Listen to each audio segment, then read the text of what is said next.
Hello everyone, my name is Hanley, Miss Grand Myanmar 2020, and I have been living in Canada for about a year, and now I'm back to Thailand. So I plan out to change my veneer because it's such been a while, like since 3 years ago. So I was like, oh okay, I'm in Thailand now and I want to change some veneer. I searched out in the Google and I found that BIDH is a very good dental hospital in Bangkok. So I came and consult with the doctor, and they're very patient and they really concerned about my veneer very well. So I did my veneer and I'm very happy because my previous veneer was very like light color and it's not really good for me, and now I do my veneer and I feel like very satisfied about my veneer because the way that they choose the shade for me, it's perfectly turned out like very well. And the color that by the way, I'm the beauty queen, so the color of my teeth need to be very white on the stage because all the beauty queen, as you guys know, that I always need to smile to everyone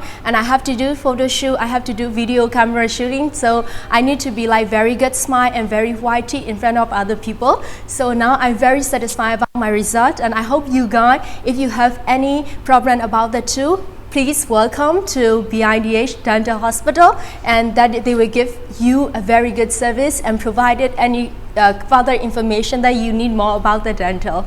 Thank you so much.